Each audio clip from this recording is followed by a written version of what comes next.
Folks, hello and welcome to another fantastic episode of RfRx. My name is Eric Wells, and I am the support group director for Recovering from Religion.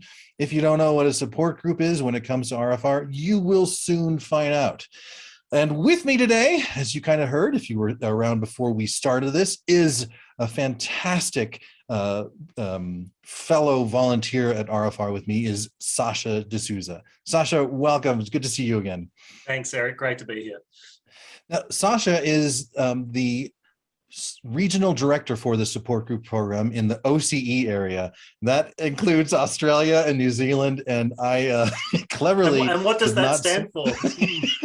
Eric has a problem stumbling over this word, so we like to throw him in. I've put it out in phonetics on your document for you there, mate. Oceania. Okay, fantastic. Moving on. Folks, at the beginning of every RfRx, we have a poll, and this RfRx is no different. These questions that we've only got 2 of them today, are designed to kind of get you in the mindset of what we're going to be talking about today. So the first question is, do you belong to or attend a secular community near you? Yes, no, I'm still religious, or I'm not sure. Question number 2, what is or would be your number 1 reason for becoming part of a secular community? Camaraderie, educational experiences, networking, something else? I'm not interested in joining a secular community, or I'm satisfied with my religious community. So those questions that will be up while we're doing our introduction, and we're going to close it down once we start to bring on our guest. So Sasha, what are we here for? What is RfRx? Cool, thanks, Eric. So if this is your first time here, welcome. RfRx is our weekly presentation that we have, and we invite a whole lot of different guests on each week who cover a variety of topics. And today, no exception, fantastic presentation to look forward to today. And it's basically an additional tool in the armory that we have here at Recovering from Religion, where we have so many different topics that need to be covered. It might be how to raise a secular child. It might be how to navigate living in a divided faith household. It might be a variety of different sorts of topics. So RfRx is our chance to listen to a presentation and enjoy a discussion with our guest. Now, it's not the replacement for our online community or our support groups. And if you're familiar with Recovering from Religion, those are our main ways that we are there to support one another. It's basically a complement to this community that we have. So lots of great advice, lots of good coping skills, lots of suggestions, lots of ways to be able to navigate through and to make a success of our life. And if you've got any questions throughout the presentation, feel free to drop them in the chat. Feel free to be involved with our discussion today, and we can put that to our guest. And as I mentioned, there's been lots of previous presentations. So if you go to our YouTube channel, Recovering from Religion, and have a look at the RfRx talks, you'll see all the different ones that have taken place over the last couple of years. Feel free to watch them and share them around as well. Yes. I'm going to go ahead and get those links dropped into the chat here. I'm slow. I'm sorry. Oh, the dead air is killing everybody. Okay, so Recovering from Religion. We have been using the initialism RFR for quite a bit, and you're probably wondering, what the heck is RFR? Stands for Recovering from Religion. And here at Recovering from Religion, it's totally ran by volunteers, and we've got a mission. Our mission is to offer hope, healing, and support to those struggling with issues of doubt and non-belief. And we have quite a few programs that we have created and filled up with some fantastic volunteers to help us pursue that mission. So let's start off with the healing. Sasha, what kind of programs do we have to pursue our healing part of our mission? Yeah, thanks, Eric. So yeah, hope, healing, and support. That's the mission statement. So the healing, we have a helpline. If you're not familiar with that, that's a way that you can call into trained volunteers who can be empathetic and active listeners and supporters. They might be able to just listen to where you're going in life and the difficulties you might be facing, perhaps if you're navigating your way through doubt or disbelief or anything like that. Fantastic volunteers who have been trained to listen with no judgment, no criticism. They're not trained therapists. They're not there to tell you what to do. They're just there to support and to help. And that's available 24 hours a day. So you can phone in on the 1-800-I-DOUBT-IT phone line, or there are also phone lines available for UK, Australia, and other parts of the world. You can find it all on the front page of recoveringfromreligion.org anyway. And there's a great amount of resources available, both to those volunteers who take the calls, and they can then provide that to you if you call in, or you can access a lot of these from our resources tab on the main page of Recovering from Religion as well. And then we mentioned the second part was the hope, or the first part of our mission statement. Hope is so important because when we're going through upheavals in life, we need to be able to see our way clear, to see light at the end of the tunnel, so to speak. And that's what Recovering from Religion has been set up to do, to provide us with the ability to say things are not all doom and gloom. We can get through whatever this upheaval is when it comes to a matter of faith. So listening and sharing stories with one another is so important because, you know, we're in this together. And there's different ways we can do that. We have a blog, we have podcasts, we have all of these tools and things available. Eric will put a link up in the chat box for us as well. And then there's the third part, and that's the support aspect. Eric, can you tell us a bit more about how that works with RFR? Heck yeah. So we have an outline for every show, and the co-hosts get to highlight what they want. And Sasha was kind enough to let me talk about the support side of it because I love the support side of it. I'm the support group director, and the support groups are where we can get some intimate time with face-to-face meetings. We're doing them all virtual now for obvious reasons. The COVID pandemic isn't quite under control yet, but we have 64 groups around the world in which we can meet up, we can talk about, it's a safe space where we can talk about our personal trauma that has stemmed from religion, the issues that we're still struggling with now. Like I am, I think 10 or 11 years out of religion, and I'm still finding stuff that comes up. And if you've been a RfRx attendee for a while, you'll know that even some of our guests, they talk about how it's always going to be there. It's just something that we have to keep working on. And it's a part of how we make ourselves better people.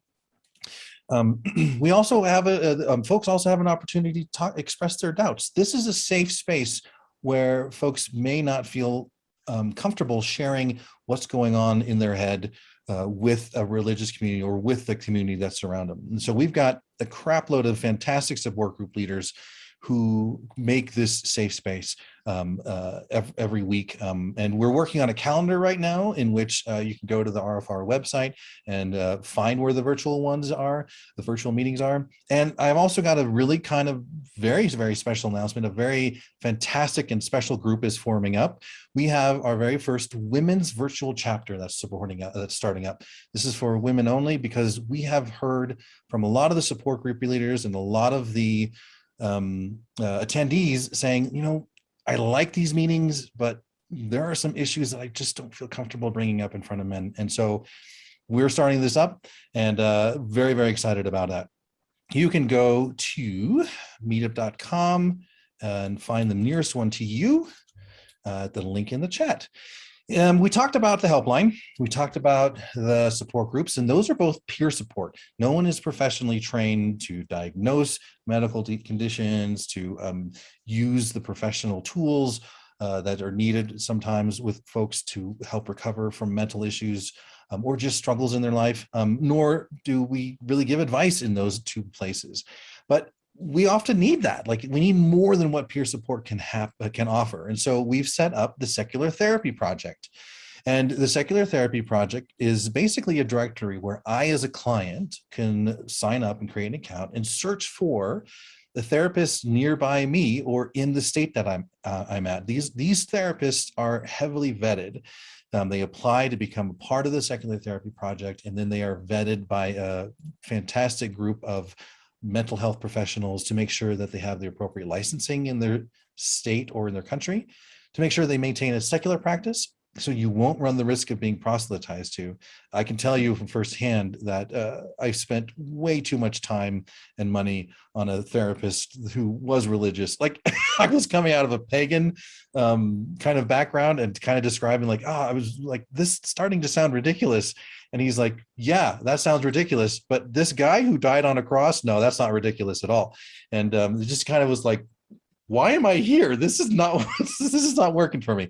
In addition to the no proselytizing in secular practice, they're vetted to make sure that they run an evidence-based practice. So you can find, hopefully find a secular therapist near you at seculartherapy.org. And if you know of, if you're working with a therapist that you know would be interested in this, have them apply to become to the Secular Therapy Project.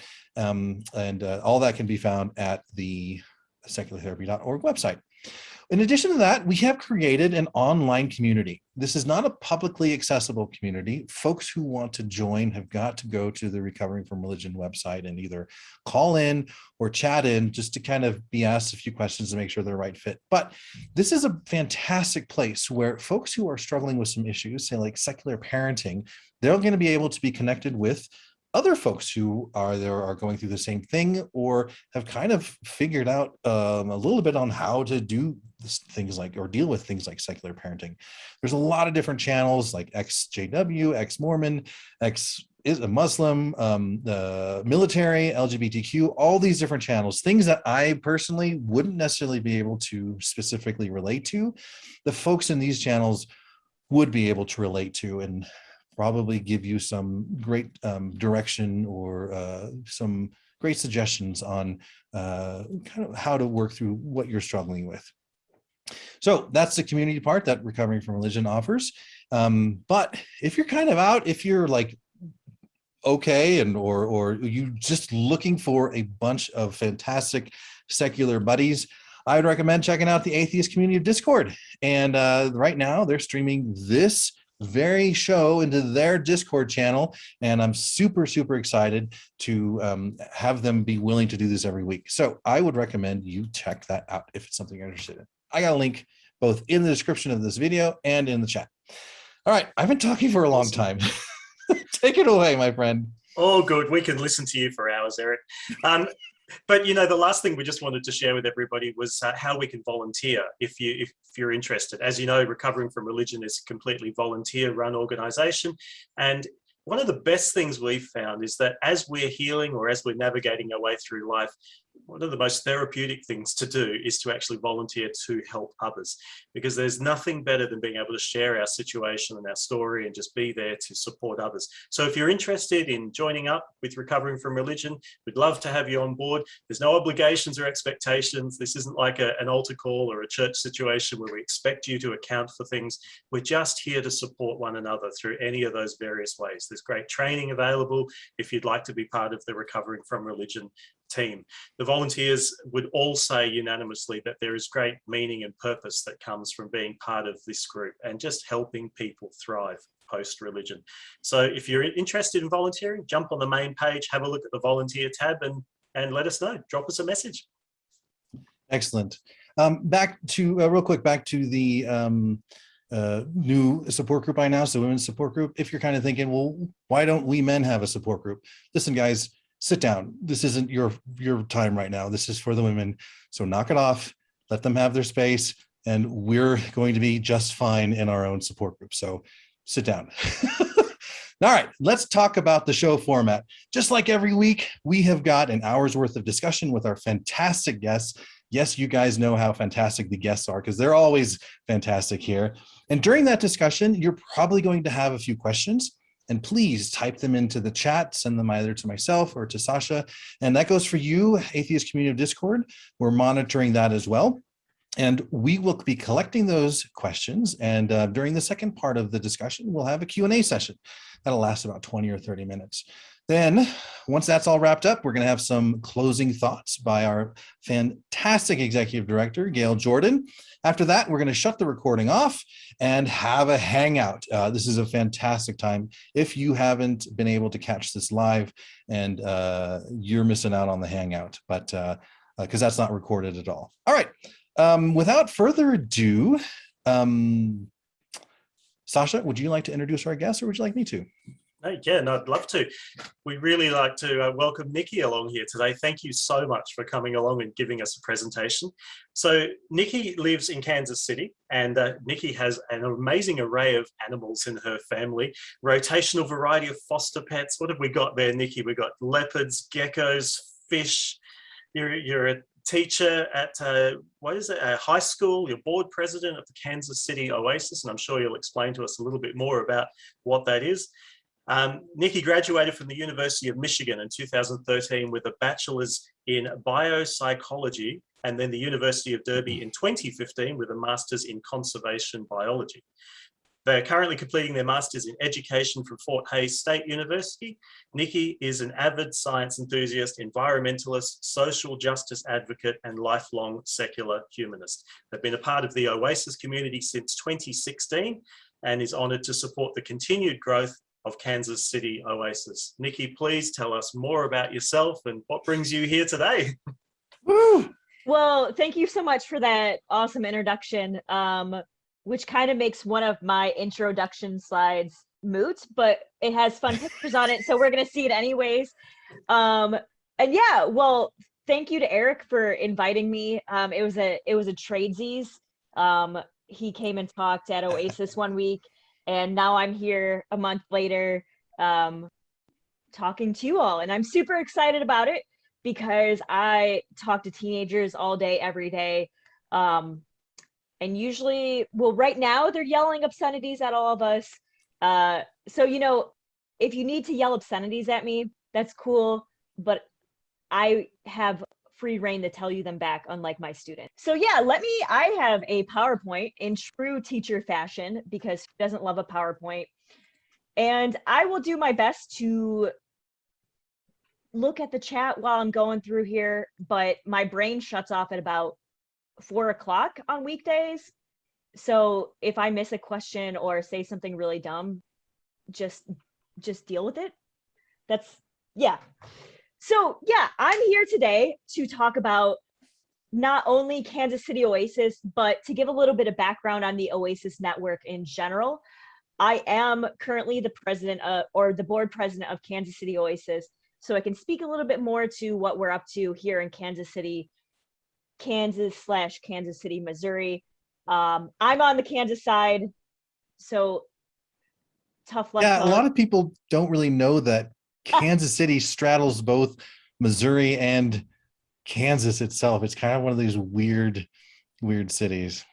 Well, and everybody says, oh, well, Kansas City Mo is Kansas City proper. I'm like, excuse me? I'm sorry, but we never had slavery over here on the Kansas side. So Missouri, you can take yourself out of my face. Yes. So anyways, my pronouns are they, them, theirs. I am non-binary, which is a relatively new thing to most folks that I know, but it's been a lifelong thing. So deal with it for folks who have known me. Still the same person, still the same asshole, just different pronouns, right? So I am the president of Kansas City Oasis, the board of directors. I am also the co-founder of Great Lakes Atheist, which is a strictly atheist community back in Ohio, Michigan area. I co-founded that with my mother, Barbara Williams. I think she's here somewhere. So shout out to mom. Good job, mom. I'm also a second-year teacher. I teach biology and zoology at Kansas City, Kansas public schools, specifically Wyandotte High School. And I work with mostly freshmen and I love them. But right now I really, really want to shake them by their shoulders, which is a whole different situation. Yeah, and I'm a lifelong scientist, conservationist, atheist, humanist, all of that fun stuff. What most people don't know is I have a hyperfixation with crabs and crab memes, because eventually evolution takes all of us to being a crab. And two, my second hyperfixation is Nicolas Cage. I'll stick around afterwards if y'all want to ask me questions about Nicolas Cage. I'm happy to answer them. But we're gonna gloss over all of that because you're not here for the Niki show.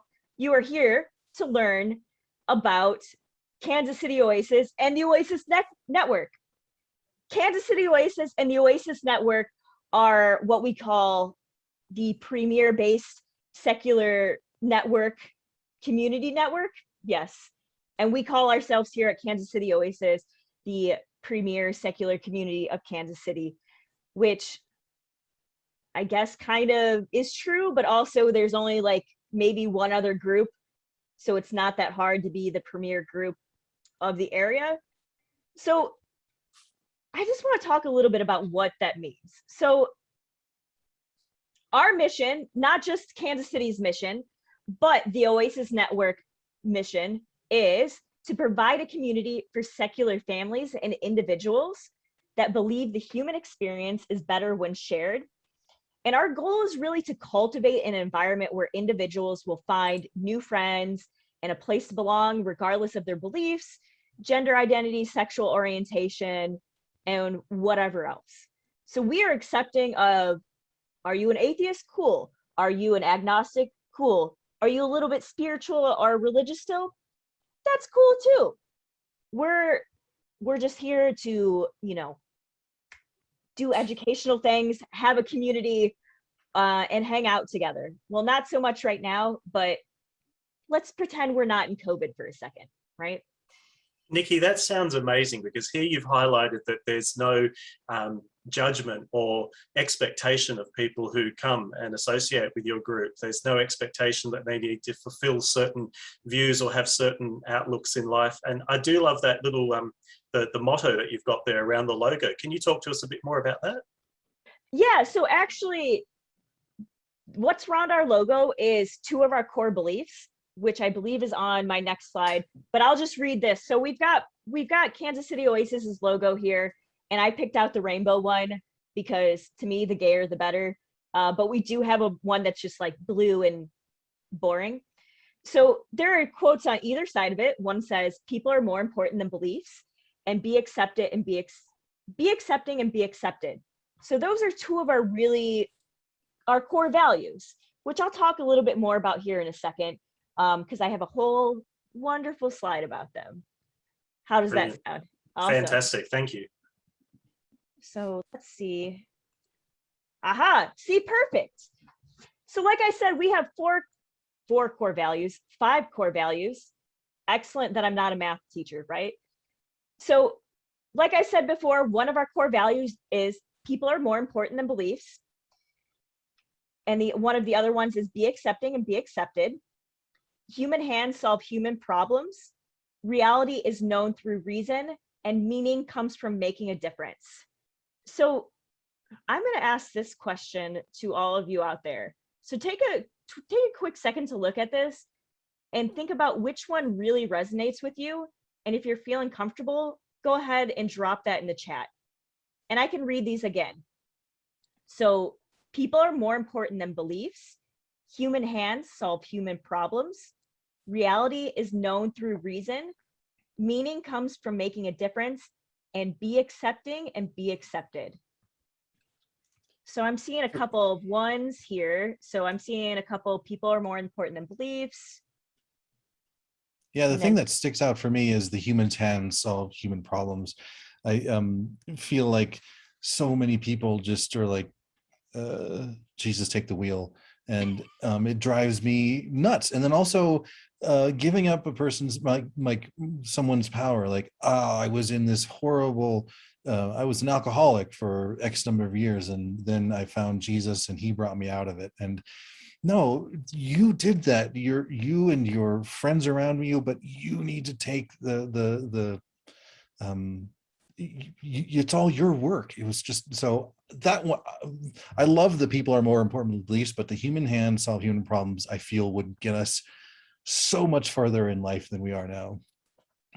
And I have similar experiences or similar acquaintance experiences. One of my best friends growing up, we were very close, but he ended up in jail for a multitude of reasons. And, no shame, stuff happens, right? But when he came out of jail, he had Jesus. And he was just like, was that his bunkmate? His roommate you know was what? Jesus? You know what? Maybe it was. Maybe he was. Maybe that was his new boyfriend. Cool, whatever, right?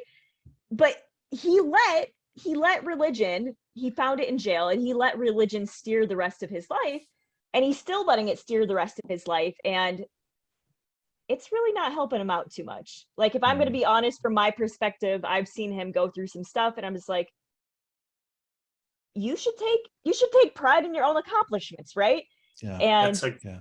yeah, great point, Nikki. Yeah, because often what we find, and we don't mean to be offensive to people if they're watching this, perhaps they still do have a faith. This isn't, our purpose isn't here yeah, to rag on religion.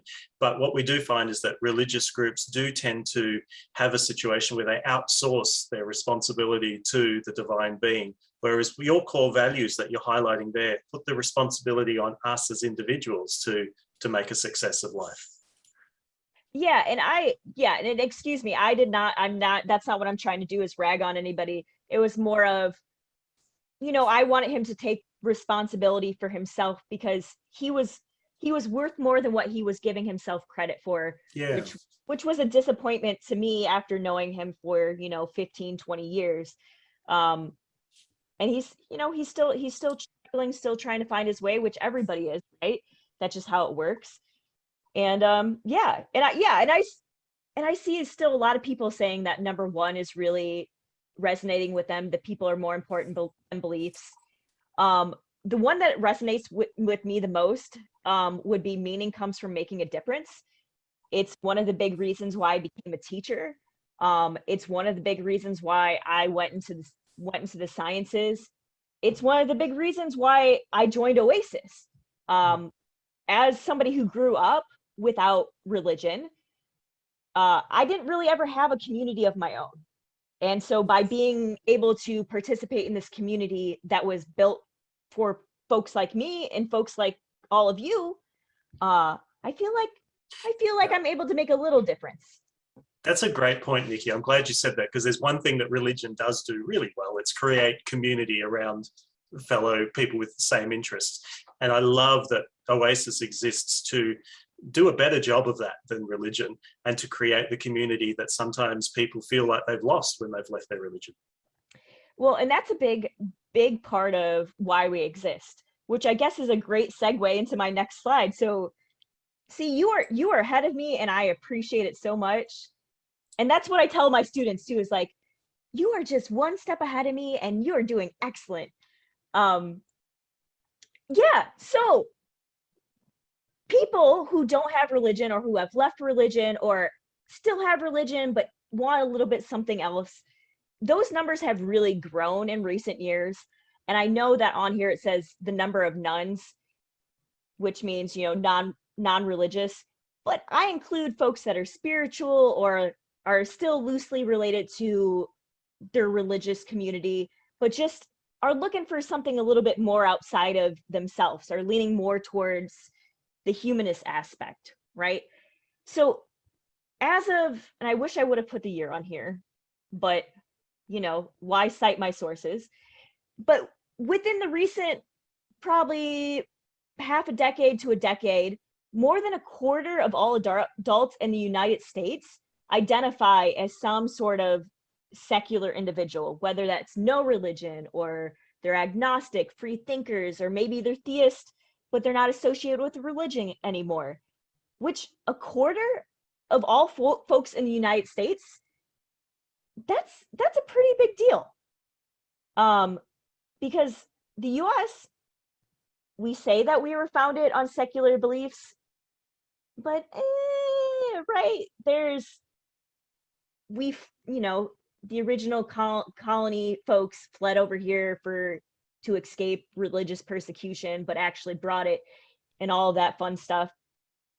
So if we have folks leaving religion or seeking something outside of their religious community, that really leaves a hole in the community at large, right? We need to fill that gap somehow. And that's where Oasis comes in. So I talked a little bit about this earlier, but we are accepting of anybody and everybody. So you don't have to be an atheist to come to us. You just come as you are. As long as you're not being a total butt, we don't care. Show up and you're going to make some friends, and you're going to build some community. So one of our big missions is, and I said this in our mission statement, but it's to bring like-minded individuals together and their families.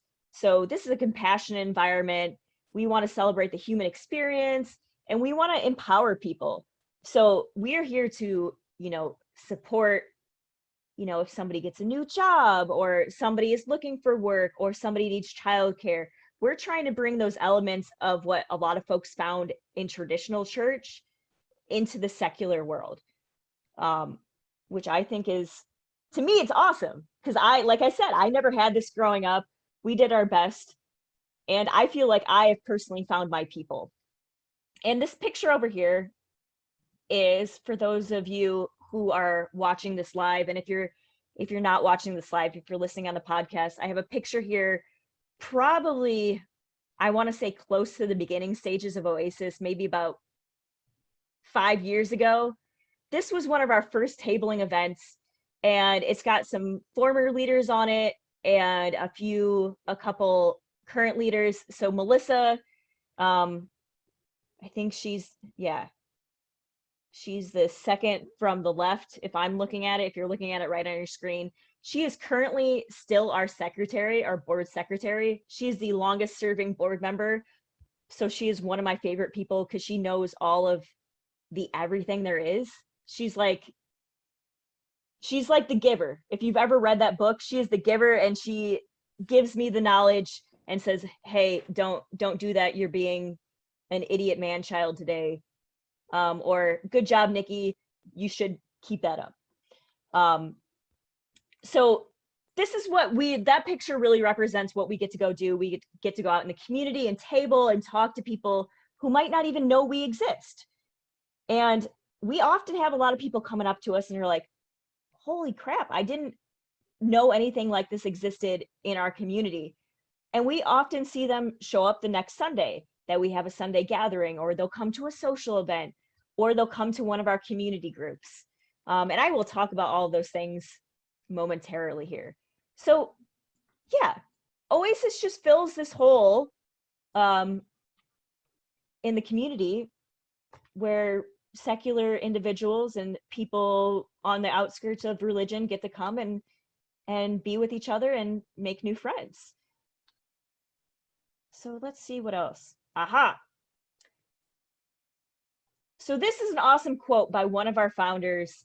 So I included this because I think it really speaks to what we're trying to be up to. And again, why Oasis exists and the Oasis network exists.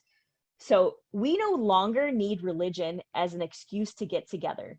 We can get together for the sheer joy of human community. So I'll read that again. I love that. Please. Yeah, I'll read it one more. That's the teacher in me. I'll read it one more time for y'all. We no longer need religion as an excuse to get together. We can get together for the sheer joy of human community. So brilliant. Yeah, what does that make you feel? Yeah, I think that when I was going to church, I felt at sometimes like the point was to just go to church, and a byproduct of that was like, oh, I'm going to meet people, or I'll get to see someone again. And so I might have conflated my enjoyment of going to church with actually being around the people and catching up with them and talking with them. But it was really the community that I enjoyed. And the work we got to do, like the good things we got to do together instead of like on the various projects that we did and stuff. But yeah, it was so the people. True. Eric, I'm glad you said that. That is so true. That's my experience from the religion I left too. People were more excited before and after the program, or in the lunch breaks of the large conventions of the program, to see each other and communicate and share experiences and get together again than they were necessarily for the program. They reluctantly walked back to their seats for the program. It was actually the association. So yeah, you've really made a great point there with Oasis to tap into building the community for the sake of the community. Yeah, and again, it's something I enjoy because like I had godparents growing up, and occasionally I would go to church with them, and I was like, why do people come to this? I have heard better stories in Greek mythology than what I'm hearing here. Like, it just bored me to death.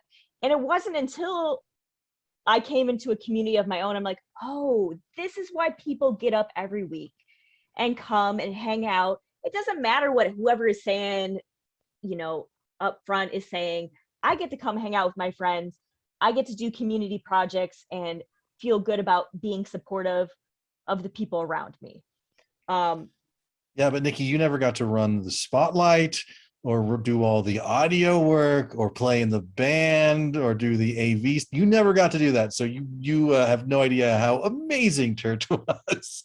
Well, I will just say this. I didn't get to do that all in one place, but I was in marching band my whole school career. I've run stupid tech things because, and my mother is here and I'm going to say it because she knows, I got to run all of her tech stuff when we had our group together.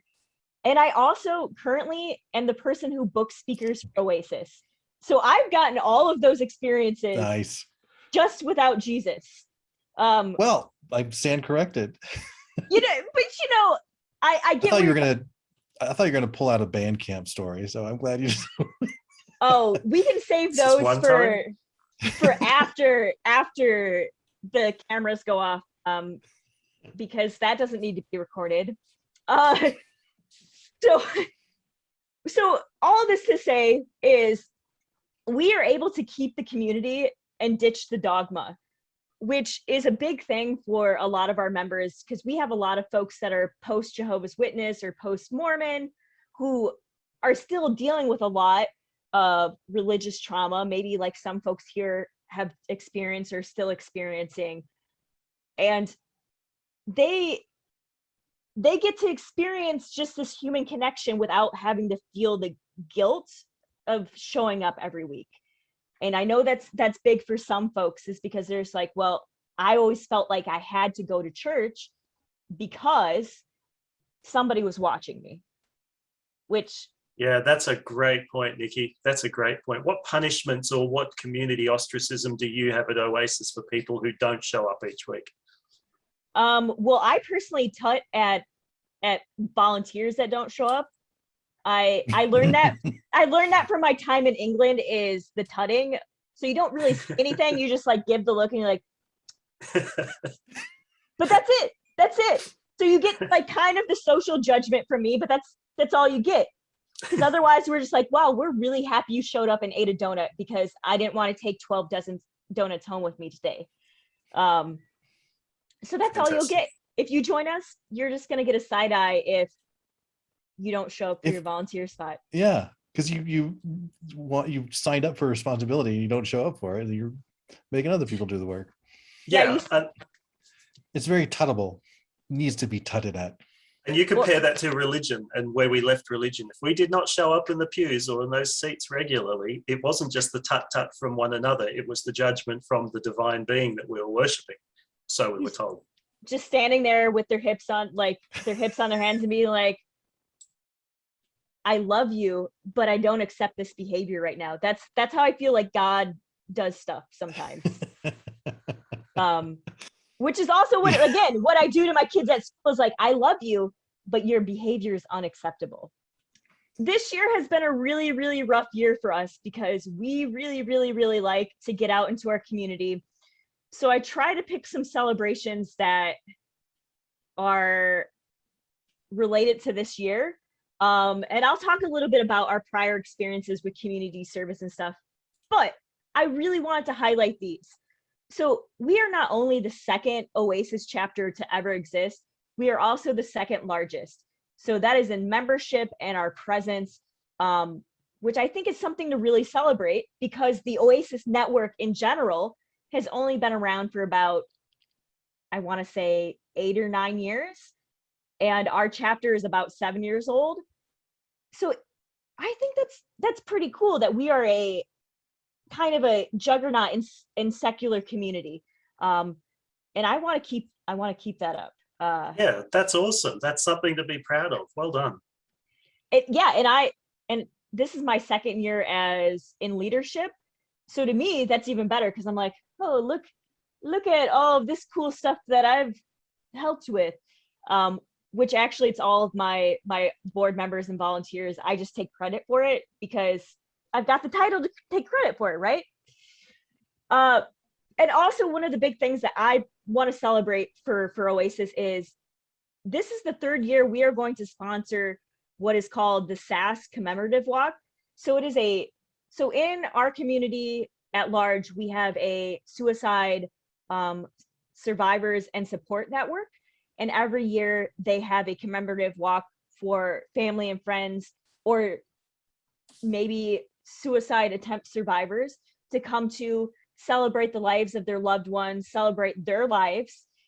And Oasis, Kansas City Oasis, this is the third year we get to sponsor them, which is a pretty big thing for us because we've only been around 7 years and we've already made this beautiful community connection to a group that a lot of our community members, or I should say a few of our community members, belong to, including myself. I lost a family member. I lost an uncle in 2008 to suicide.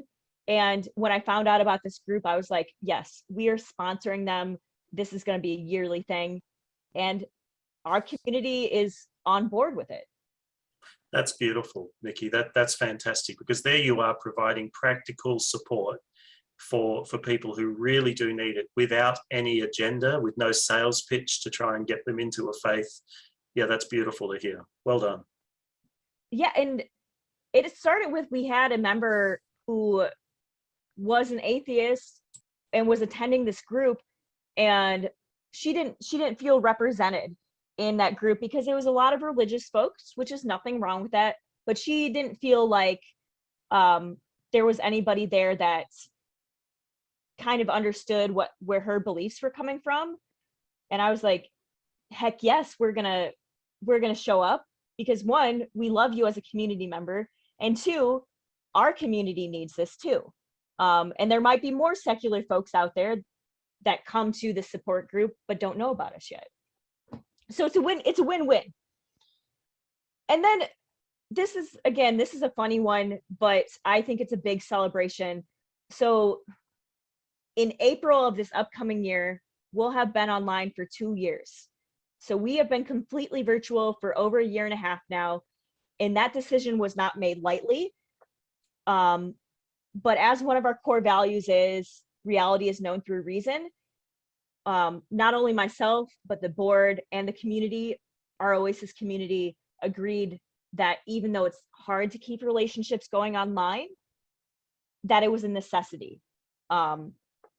Because we didn't want to be responsible for spreading COVID throughout our community and throughout our community at large.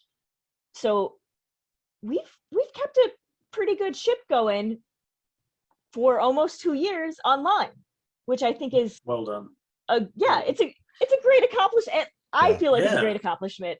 So, and it also shows your community focus was to make sure you were not responsible for contributing toward any spreading of the virus. That is fantastic. You compare that to a lot of the large churches who have been responsible for mass outbreaks. So you're setting an example by the way that you're doing things. That's really good. We love it. We try to, anyways. You know, folks are getting antsy. They want to see each other again, but everybody understands that I'm personally not looking to kill anybody off. And hopefully they're not either, because I would have to report that to the police. And I don't want to be an accomplice, you know? Love it. And somebody's just put a question in the chat saying, so because you're online, does that mean we're all able to join? I'm sure you'll get to that. Yes, I will get to that shortly. You're ruining my surprise. No, yes, sorry. It's all good. It's a good question. See, the class is just ahead of me. It's all good, right? And so before I move on, again, I just got this logo here, our Oasis rainbow logo with the people are more important than beliefs, and be accepting and be accepted, because I super love that logo and you all needed to see it one more time. So the biggest part of Oasis, any Oasis, no matter where you go in the country, and we are international now. We have a couple chapters in Canada, if that counts, kind of. It absolutely counts. If you want to be international, Canada counts. I'm taking it. So the Oasis network itself is now an international entity. We have chapters all over the US. We have some in Canada. I know that a couple of other countries have been working on them, but that's not for me to say because the network board is working on all that. But the big focus of every Oasis is what we like to call Sunday gatherings. At these Sunday gatherings, we do a lot of educational programming. Well, it's all educational programming. So I saw a lot of people in the poll said that was something they're interested in. Well, you're in luck, because that's what we're up to. So every Sunday we have a new guest, or sometimes a returning guest. So a different guest every week. Right now we're able to get guests from all over the country because we're online, which is an awesome perk, and all over the world actually too. We've had folks come talk to us from England. I think we're working on a couple other places. And we also just have live music. So it's a speaker on some sort of social topic or art, or they're a writer or poet, or they're a scientist, what have you. And then we have a local musician, which also has been extended into countrywide. We've had people from all over the US come and join us to be musicians right now. And it's just really to help inspire folks or to educate on a certain topic.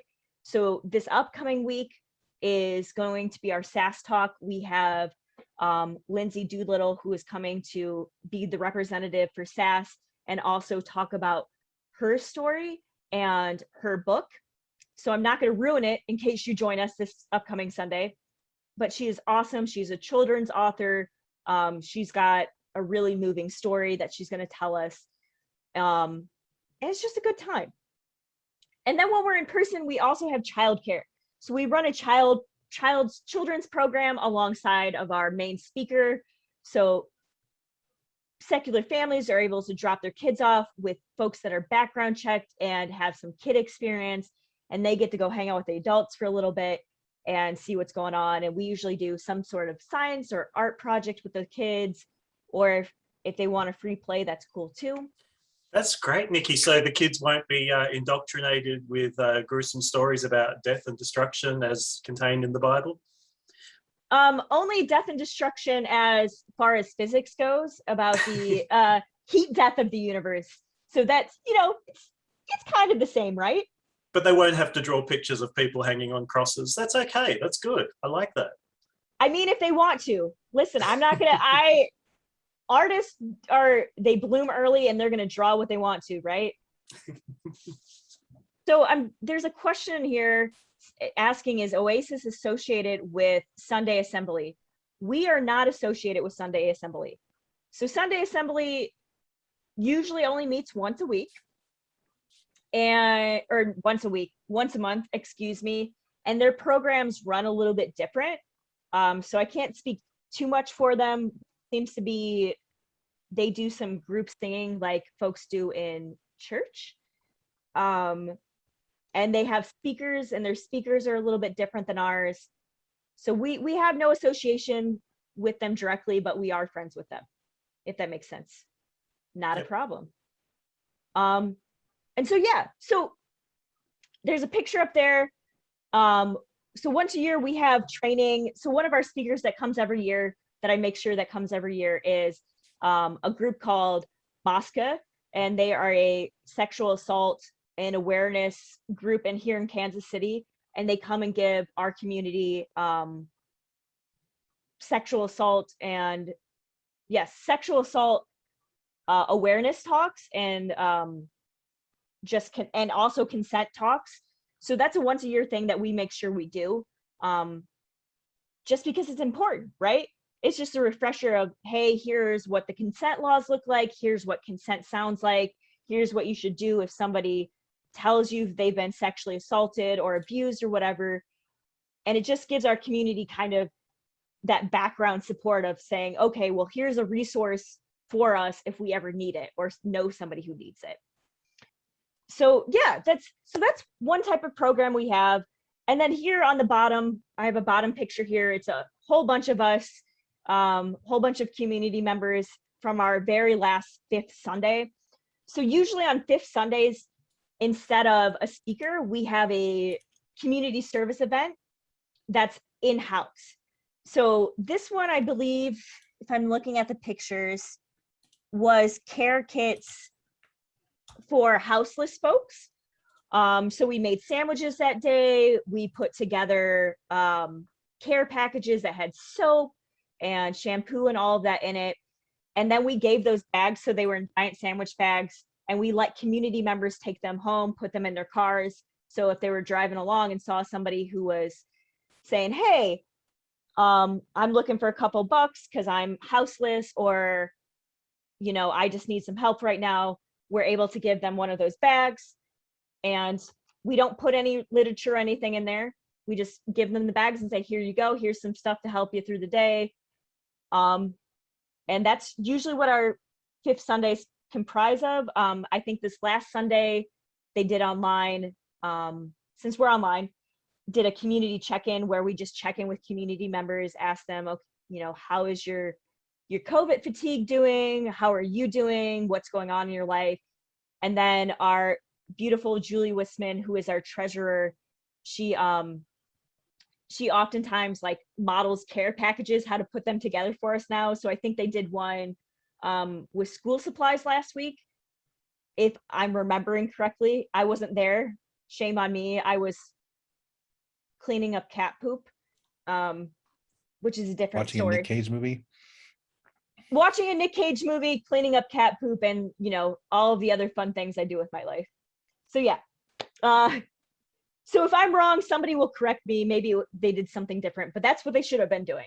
So that's brilliant, Niki. Once again, you've been out there showing practical human kindness and support for our community with no agenda. That's wonderful. We support that.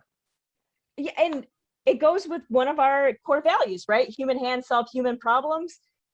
Even though it's not solving the bigger problem of houselessness, you know, it's still alleviating that stress on some houseless folks. Yeah, and that's a really good point. Somebody in the chat's made a good point that often Christians, when they show kindness to people, will always put in that little thing saying, I'm doing this because the love of Christ compels me, or because I'm a Christian. As secular people, we don't go around advertising that, but, you know, maybe we should. Maybe we should, in certain situations, be able to say, I'm doing this, and it's not because I'm religious, it's because I just care for people in my community. Yeah, and you know, if we ended up doing that, if we ended up putting our card in there with like a list of resources like Moxa or something else, I would be cool with that. Just be like, hey, if you ever want a community, come chat with us. Because if you come and stay and you like us, cool. If you don't stay, that's cool too. You're just missing out on some nerds.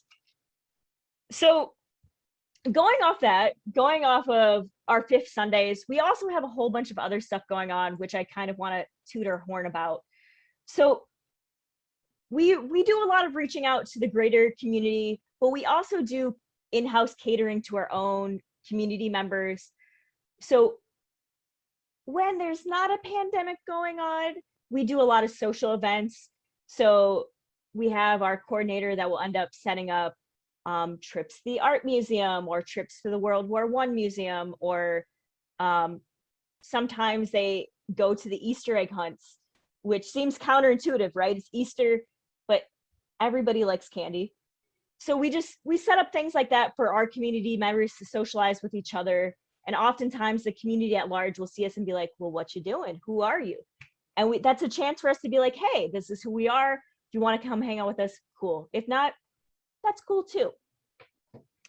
And then one of the other things I want to spotlight is we do partner with Micah Ministries, which is a religious organization in the greater Kansas City area. We partner with Kansas City Atheist Coalition as well. They are our sister organization here in Kansas City. And about once every other week, I think it is, we have some volunteers that go to Micah Ministries and they make kits for houseless people. They do inventory on donated clothes and help out with food pantry and all of that stuff. So when we do have our own building, we do blood drives. We have our care team, which is also in-house. So it just provides social emotional support for community members that may have, let's say, lost a loved one, or they're just struggling financially, or something's happening. So maybe somebody needs a ride to a rehab meeting, or they just need somebody to go with them to a doctor's appointment. We have a care team that they can they can ask us, hey, I just need X, Y, and Z. And most of the time we have somebody available that can, hang out with them or just chat with them for a little bit. So, Niki, yeah. you're saying with all of these practical things, and sorry to cut you off midway, you're okay. others, you're not just uttering a meaningless thoughts and prayers and walking on your way when people are in a situation where they need help. You're actually You're actually extending that help to them? I mean, sometimes, yeah. Because we have a lot of beautiful volunteers that's what they joined our community for. That's amazing. That they wanted to be supportive of other folks, that maybe we have a new member coming out of religion, and I don't think Julie would get after me for this, but our treasurer, Julie, she's a post-Jehovah Witness, and she often is like the care team specialist for folks that come to us straight out of being Jehovah's Witnesses. So yeah, we provide that support, or we at least try to. That's as much amazing. As we can.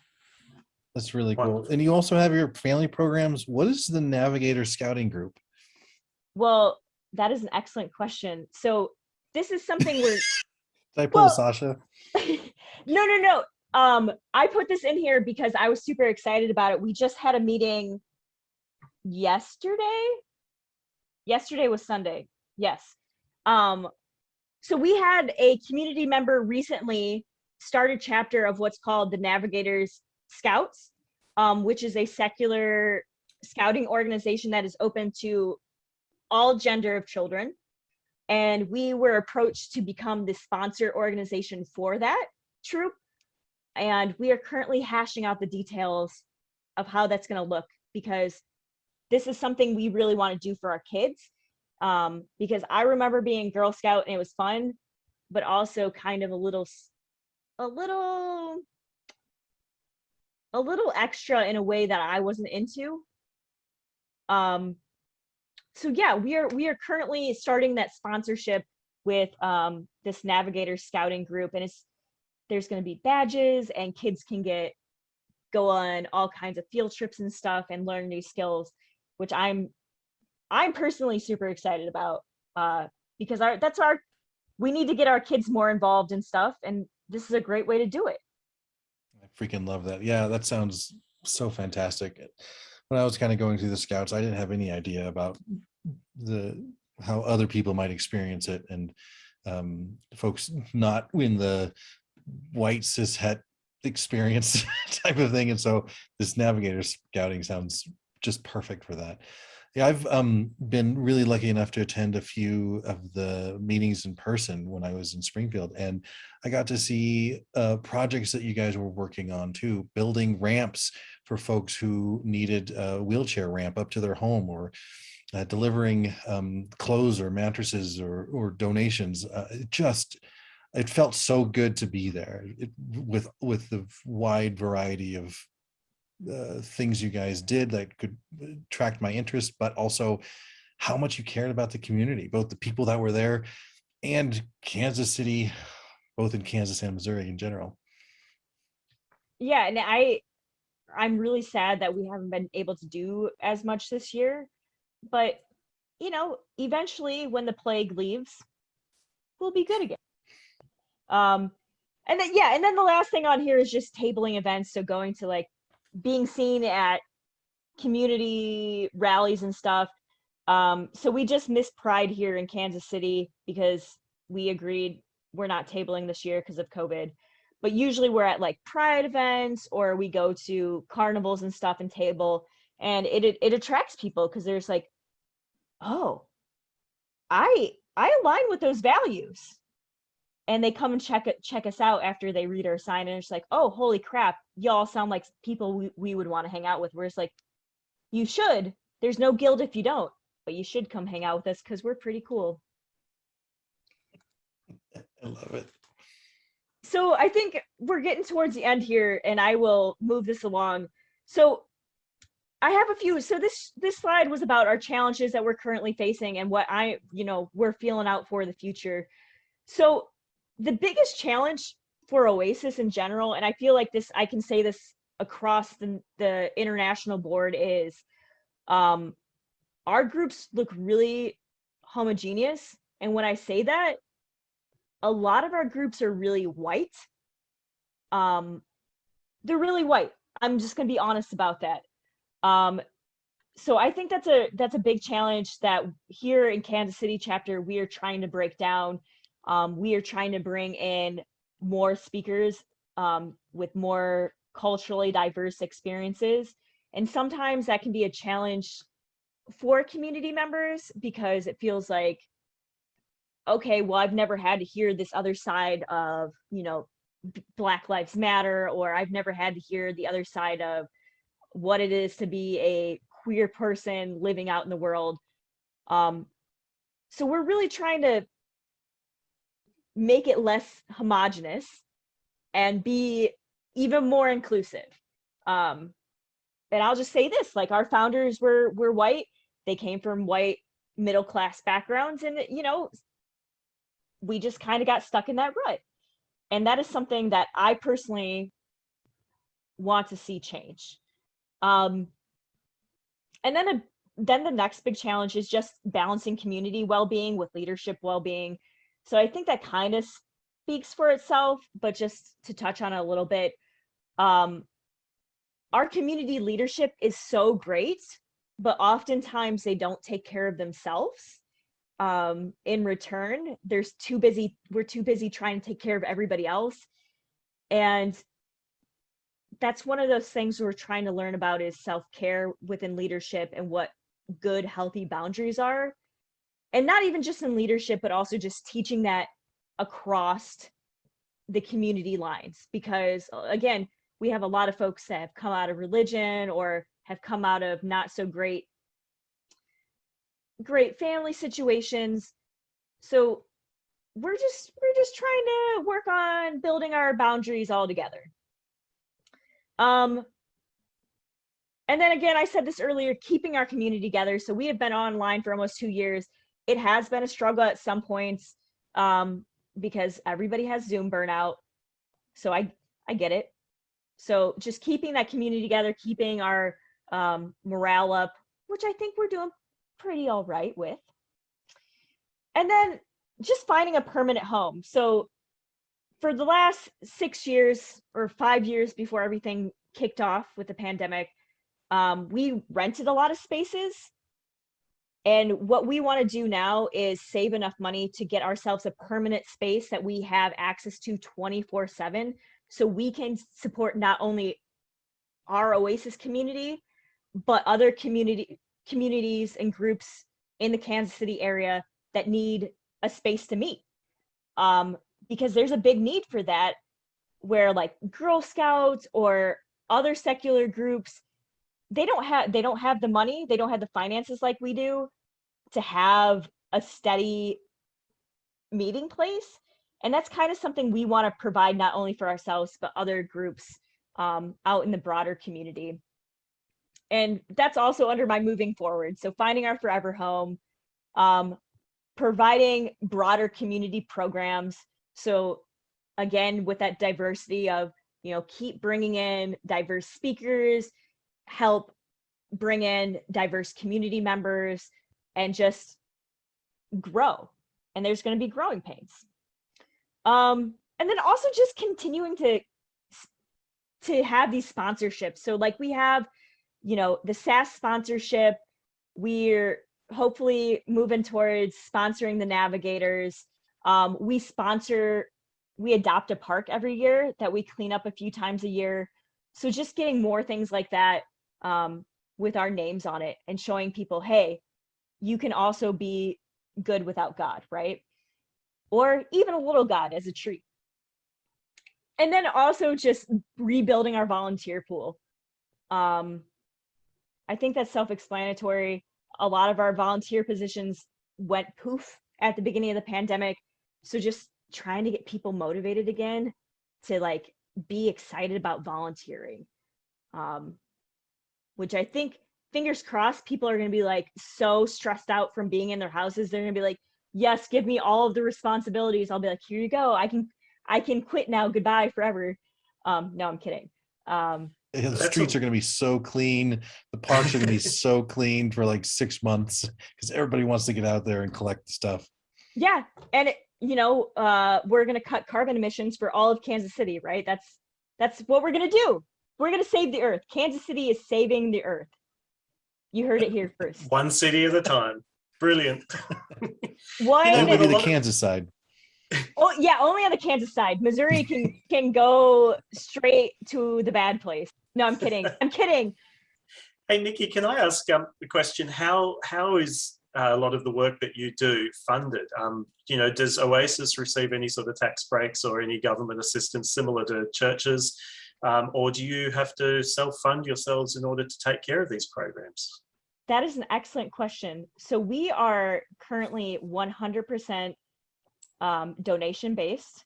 So all of our donations come from either monthly donors or once in a while donors. So usually when we're in person, we do, there's no way of getting around this, pass the basket, which I know can be activating for some folks who have come out of religion or are still in religion. But that's, it is what it is. But most of it comes from monthly donors, and we have a wonderful pool of monthly donors who, if we need something, we can ask, we can say, hey, we're trying to get a new soundboard. And there's like, yeah, we've got you. And they get to do their philanthropy thing. We get new equipment. We get to sponsor different community organizations. It works out. Circle of life. It's great. Eventually, I would really like a volunteer, and I'm going to cross my fingers and my heart that somebody one day will say, hey, I know how to write grants. Let me write you all of the grants. And I'll be like, yes, please give us all the money so we can buy a nice big building. But right now, we are completely donation funded. So we are almost at the end where you can ask me ridiculous questions. So I believe Eric has this as a PDF somewhere. These are clickable links. So I have the Oasis webpage on here, or the KC Oasis webpage, the KC Oasis Facebook, and the Oasis Network homepage. So if you are really, really, really dying to start your own chapter or see if there is one close to you, go to the Oasis Network page. So we've got, I already put all the links into the chat, and they'll be in the description as well. So that was kind of one of the questions is like, how many chapters are there? Oh, you are asking difficult questions that I don't appreciate. So there are several. That is going to be my answer. We have. So is it less than 100, less than 50, about a dozen? What's the range, you think? I think it's less than 50, but greater than 15. Okay. So there are a whole bunch of them in Utah. I think there's one opening in Florida next month. Goodness. Like I said, they're pointing at places on the world. I love it. Yes. See, I'm trying to I love it. But I don't know geography, so that's not really helping. So I'm just randomly pointing. There's 2 of them in Canada. I think there's one in California now. Where else? Texas has several of them. I think Austin Oasis just restarted, Houston Oasis, Galveston Bay. So we're working on getting at least one in every state, but we need people to start them up. Because God forbid, I only run half of one sometimes. What do you happen to know what's required to kind of start something up? Like what would be the minimum requirements to start up a chapter in say my area here in Dallas? So that is an excellent question, and I can give a little bit of detail, but your best bet is going to be able to go over to the Oasis Network page, and there is an application. So that is the first step, is to fill it out. It's basically an inquiry. They want to see, are you going to be a good fit as potentially a founder? And then I don't think they ask for any startup money, but they do ask for, if you would like, to donate for chapter fees. I think it's like $250. It's not required, but it's suggested, because I think they provide you now with your own website, like the Oasis Network will get you set up with a website and all of that stuff. So it's just kind of startup fees. And I believe you also need to know where you're at in the world. So even if you're not in the United States, maybe you're somewhere else, you need to know your nonprofit laws. So how many people do you need for a board of directors? Do you need a treasurer, president, etc., before you get started up and all that stuff? So here in the US, you would need to file for nonprofit status this is part of the forming of it.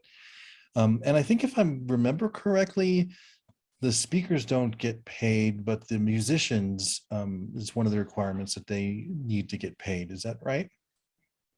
So that really is going to depend on your chapter. Okay. We pay our musicians. We do have a couple of in-house musicians that will play for us about once a month. So we pay about 3 musicians a month, and then we usually have one free. The amount of money you pay them is really up to you. I know we use the standard of, I think it's 100 for the musician. So about $100 a week on music. Occasionally our speakers are paid if we're getting in big names, such as, I'm trying to think of the last person. We had Mark Bittman, the food columnist and author, come by about 2 months ago, and we paid him because he's a big name. We also got people from outside of our community to come in and stuff. So occasionally it just depends on who you're wanting as a speaker. But usually when we're in person, we don't pay local speakers. We offer them, say, hey, you are welcome to come sell your book or whatever you've got going on in exchange for you come and talk to us about what you're up to. And it's usually a pretty good deal because our community is usually really supportive with buying merchandise. Daryl can attest to this. We've had him come speak multiple times, and he usually sells his book. So these links are there. And then finally, I had somebody ask earlier, now that we are online, if you yourself are invited to come and join us, the answer is a resounding yes. You are welcome to come join us. Here is the Zoom link. It is the same Zoom link every week. It is the same meeting ID. The password is all caps, KC Oasis. And you are welcome to come, even when we are not completely online anymore. We do live stream on Facebook. And I believe we're also going to keep our Zoom portion when we go back to in person, because we have folks who have said, hey, I'm immunocompromised. Even on a good day when there's no pandemic, I can't show up. Or we have folks that have mobility problems, and we want to make this more inclusive for them. So I believe even when we go back to in person, we will have somebody with the Zoom up and answering questions and asking questions to the speakers and stuff. And is this a link found on your website and on the Facebook page as well? It should be on the Facebook page. Our website's a little out of date right now because we lost our website volunteer, but we are also on Meetup. So if you find us on Meetup, this always gets pushed out to Meetup as well. Our very own Mark Dixon does all that because he is a better board member than I am. Niki, thank you so much. I'll make sure that we've got all those links inside of the description and here in the chat and over in Discord too. This has been just a fantastic discussion, and this has been one of the first kind of discussions about an actual secular community compared to where many of us came from, a religious community and meeting every Sunday. So this is kind of a neat little bright light at the end of the tunnel for some folks, I could imagine. Yeah, no, really appreciate that. Thank you. You've really helped us to see that a community can be built up and you don't have to base community around faith or around religion. So that's really good. And I think that's a great example for so many other secular groups out there around the world. It works, it's sustainable. You've been going for long enough to prove that the formula works. So thank you, Niki. That's brilliant. We really appreciate you sharing that. Can I ask a question that perhaps leading into the Q&A section? You know, religion loves to shout from the rooftops when they have a success story and helping someone transform their life or getting somebody out of a difficult patch in life. What sort of success stories have you had as an organisation in helping people sort of reclaim their life or get through difficult patches? Anything that you can share with us, a bit of a motivation? Yeah, actually, so a lot of folks around the world have lost jobs or lost money makers in their family, lost income, not like, well, maybe you lost your money makers. That's a bad joke. I usually shake mine, but if I shake it too hard, I might lose it. Yeah, so maybe you had a terrible accident where you lost. But yeah, so Your moneymaker fell off. sometimes it happens, right? So a lot of people lost income over the last year and a half, and we're a community. So what are we going to do? We're going to share what we have with each other. So we started what's called the Oasis Pantry Fund, where folks that were able to gave to this fund that we had put together specifically for people who came forward and said, hey, I lost my job this week. Can you help me buy groceries? Or I need to pay rent this month. I don't have it all because there's a pandemic and I lost my job. So we did a lot of providing for that. We had a lot of wonderful, beautiful people donate to it. And I can't remember the monetary amount right now. But it was a couple $1,000s that we redistributed to our community members. And we also so we've had a lot of community members get sick, not even just this year, but in previous years. And we end up putting meal trains together, and we have folks, like our care team that will go out and check in on people if they've lost a spouse or a loved one. So I would say we get to do all that. We get to make sure that people have that emotional support. And also this past year, we've made sure people eat, and we've made sure people stay in their house and have their lights on, and just know that there's somebody out there that's still rooting for them, even if we can't see each other face to face. That's brilliant. Wonderful, Niki. There's some good questions coming in the chat too. Eric, have you got a couple there? Yeah, you had mentioned that the Kansas City Oasis has been around for 7 years. And the question was, how do the leaders avoid burnout? Because it's a lot of work to kind of lead. Do you have the same leaders for those last 7 years, or do they kind of rotate through? So I will be really transparent about this. I am the 7th president, and I've been at this for 2 years. So there were 6 predecessors before me within a 5-year span. And that's just in the president role. And that's because we haven't figured out burnout yet.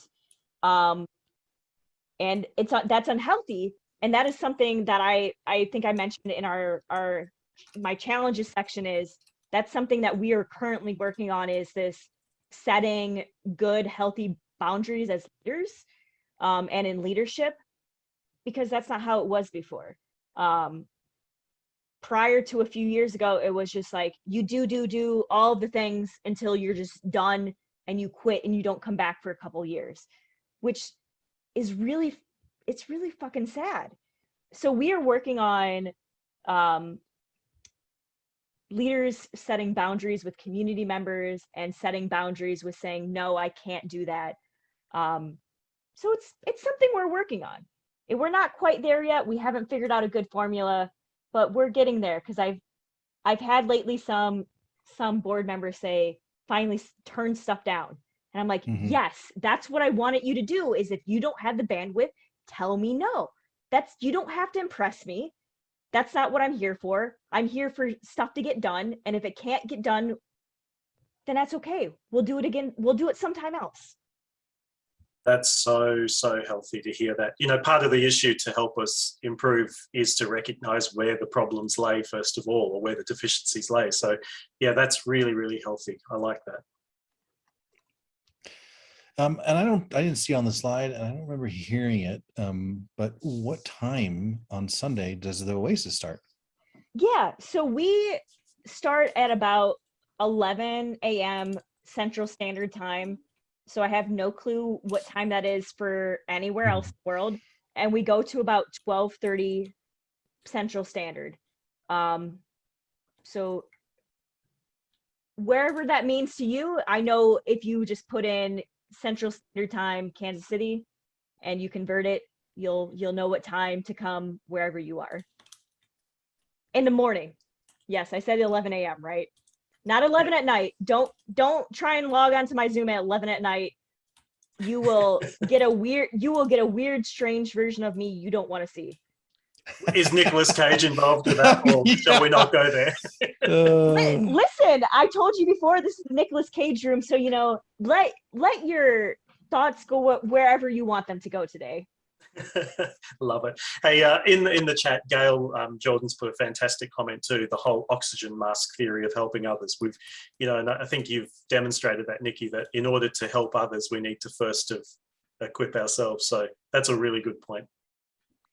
And I'm gonna have to use that next time it comes up into a board meeting that somebody's freaking out because for one reason or another. I'm like, listen, have you never been on an airplane? Put your mask on first, help yourself out before we start doing all these other projects. Fantastic.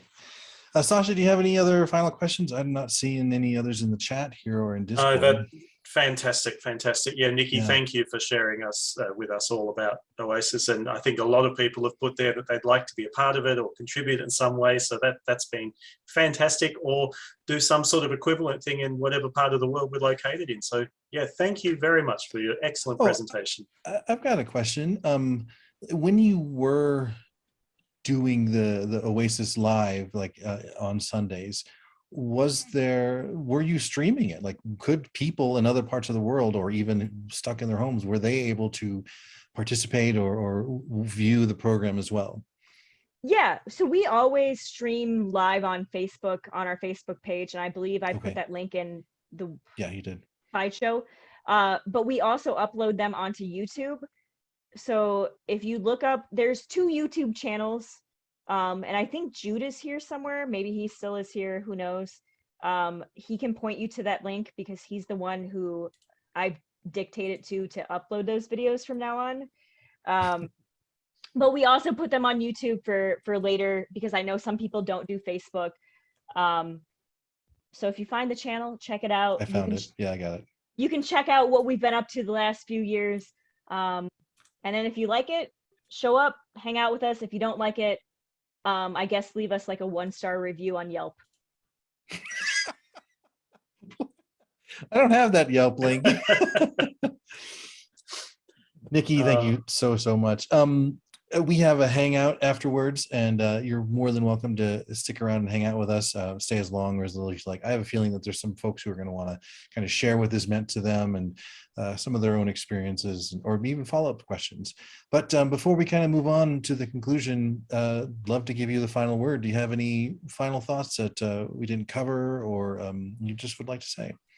Yeah, well, first off, thank you all for, 1, inviting me, and 2, listening to me ramble for an hour. Like I said, my brain during the weekdays turns off at like 4, so my brain no go. Head empty, no thoughts. So I appreciate you all being so nice and polite to me through all of that. And this is an awesome group, and I'm glad this exists. You all, like, this RfR really demonstrates that human hands solve human problems bit as well, right? And the be accepting, be accepted. And so I just appreciate being here and getting this opportunity. So that's what I gotta say. Nikki, thank you so much. Brilliant. I love this. I'm so glad to have you on and have this topic brought to all the folks who are watching the RfRx stuff.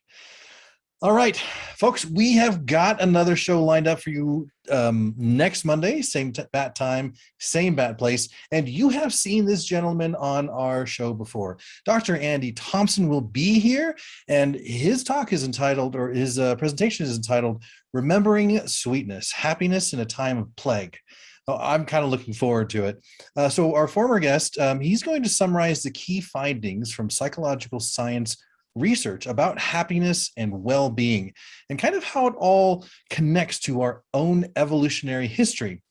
He's also going to present about a model called the AAA battery, which stands for agency, attachment, and altruism.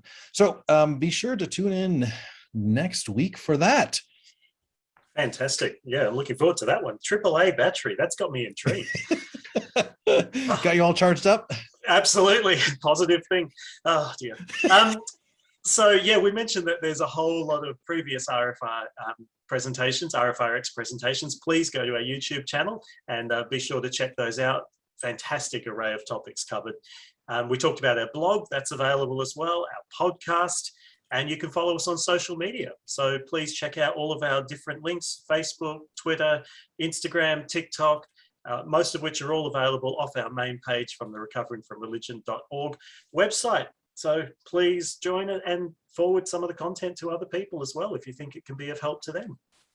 Yeah, that'd be fantastic. It really does help. Additionally, we have a newsletter. I talk about this every week. It's all run by volunteers. So if you don't get it one week, don't worry about it. It'll be coming the next week. But the newsletter has all the resources that we have here. It talks about upcoming RfRxs. It has videos, RfRx videos that were recently published, or even the blog posts that were recently published, and the upcoming news, such as the excursion that's coming in September, the middle of September. So if you'd like to sign up for the newsletter, drop a link into the chat. Finally, I am going to bring up the last poll, the feedback poll that we really love having you guys answer. And while this poll is running, our fabulous, intelligent, wise, and just fantastically high, almighty executive director, Gail Jordan, is going to come on. Gail, what have you got to say? When you said hi, I thought you were referencing being out here in Oregon. Everyone, thank you for coming. Nikki, what a wonderful presentation. I have spoken at Kansas City Oasis a time or two, and I've always been struck by how warm and loving and welcoming and inclusive the community is. It was a wonderful experience, and thank you for presenting it and answering our questions about it. Thank you to our folks, our interview folks, Sasha and Eric, beautiful job as usual. Glenda and Helen, our troll stompers. It didn't look like you were terribly busy tonight, which is a good thing. Thank you. And in the past, I believe I have neglected to mention thank you to Nikki too. If you'll see, Nikki works, she's not a moderator for the atheist community of Discord. That little square in her little Brady Bunch circle is the time. She's in UK, and so it is 2:30 a.m. for her. So Nikki, thank you for helping us with that. The rest of you folks, thank you for coming. I know that this is a couple of hours on your Monday evening. It means so much to me to get to see you every week and to have you participate in this. The overarching mission statement of Recovering from Religion is to provide hope, healing, and support to folks who are struggling with issues of doubt and non-belief. And all of us come from different parts of the spectrum, and we come together and we have these meetings. And it's the highlight of my week, and I thank you for coming. I hope you'll stick around. We have a little session afterwards, a little bit looser. We turn the recording off, and we have an opportunity for you to ask questions and get to know one another, and I hope you'll stick around. Thank you, everybody, for coming. We'll see you next week.